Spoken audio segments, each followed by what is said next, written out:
Hey everyone, and welcome to today's Explainer. We are jumping straight in today because we're unpacking Echoes of Elysara.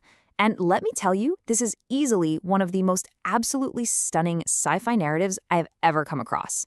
We're going to explore the anatomy of an interstellar connection, the actual science behind crossing the void, and some deeply philosophical takeaways that honestly, they might just change how you look up at the night sky. Alex Thompson was 14 years old the night the stars reached back. What a hook, right? We're following Alex, who's just this quiet boy from a perfectly ordinary suburb in Ohio. But almost overnight, his mind becomes the tether for an extraordinary interstellar relationship. Section 1. The Setup. The First Dreams. Okay, so picture this. On Earth, Alex's reality is pretty mundane. We're talking a house with creaky stairs, identical suburban homes in Columbus, 8th grade math, all the awkwardness of middle school, and skies completely clouded by light pollution. But then he goes to sleep, and Elysara just bursts in. Imagine closing your eyes and suddenly you're standing on cliffs made of living crystal.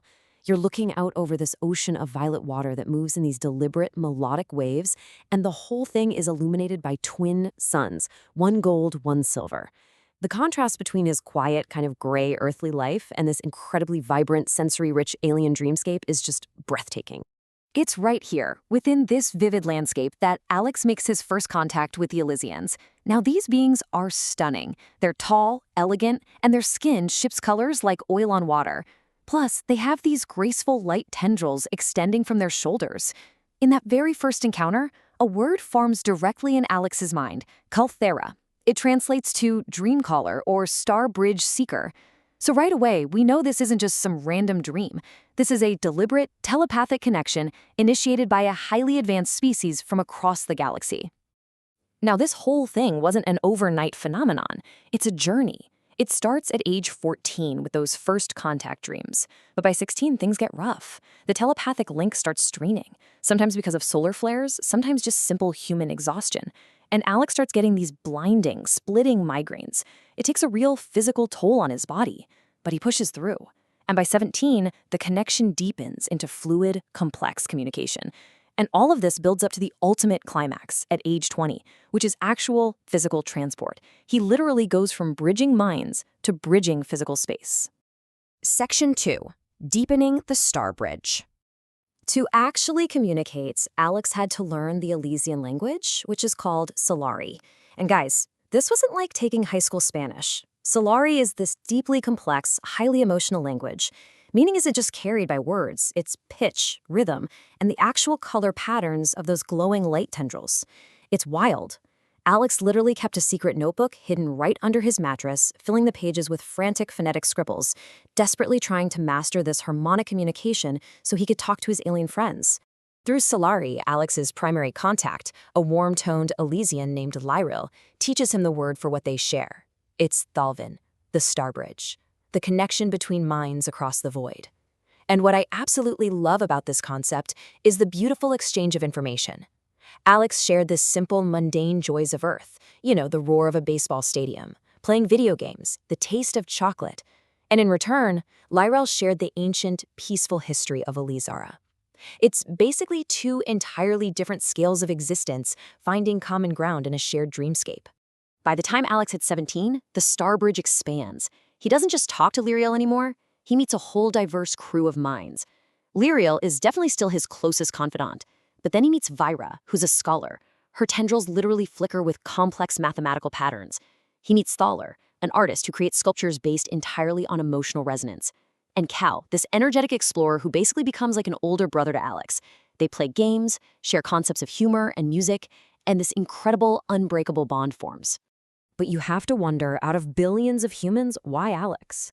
When he finally asks Lirael why he was chosen, her response is so telling. She says, most humans dream in fragments of fear and desire. You reach outward with wonder. It's a stunning revelation. He wasn't chosen because he was a boy genius or some fated hero. It was his psychological state. His mind just sang with this clear intention and pure curiosity, an incredibly rare frequency that the Elysians could tune into. Section 3. The Journey. The Cosmic Alignment. So as Alex turns 20, the dream telepathy finally gives way to physical reality. And the sci-fi mechanics of how they pull this off are so fascinating because the source material really grounds it in theoretical physics.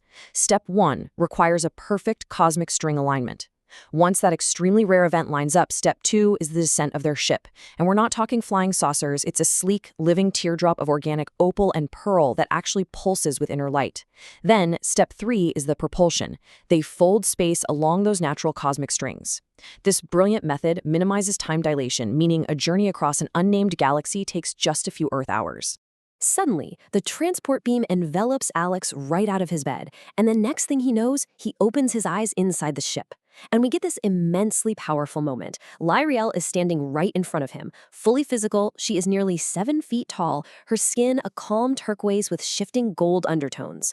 For years, she was literally a phantom in his dreams, but now, when Alex reaches out, he touches warm, velvety skin. The emotional weight of that realization, that his secret, kinda lonely inner world is undeniably 100% real, brings him to tears. It is just such a beautifully earned payoff. Section 4, the philosophy of Elysara. Once they arrive, we see that Elysara is an absolute sensory marvel, rooted entirely in a philosophy of harmony. He visits the Hall of Echoes, where a 3D light sculpture reveals that the Elysians actually had to transcend their own era of aggressive expansion and environmental collapse to achieve peace. Imagine holding learning orbs, where you don't just read about math, you actually feel quantum entanglement, or walking through living gardens that change flavor based on your thoughts. He even flies alongside manta jellies, these massive aerial creatures whose harmonic frequencies induce this profound sense of peace. The entire society represents a deliberate, conscious choice of stewardship over destruction.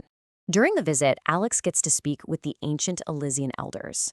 And he's honest with them. He shares his shame and his deep fears about Earth's climate crises and all our conflicts. But the elders offer this profound perspective.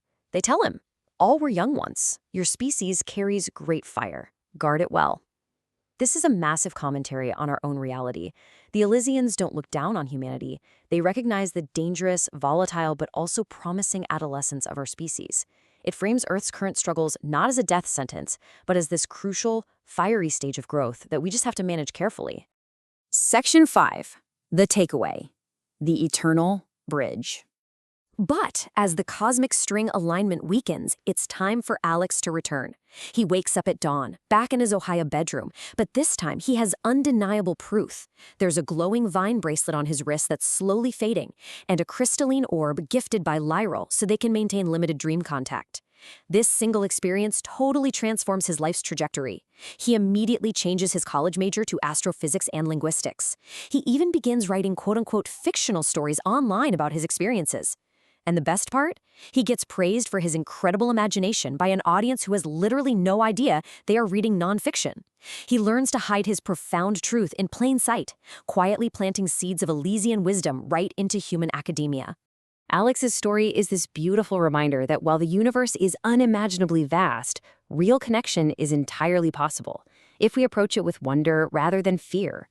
He found a bridge across the void, maintained by a simple crystalline orb and an unbreakable friendship. So I want to leave you with a final thought to ponder next time you're looking up at the night sky.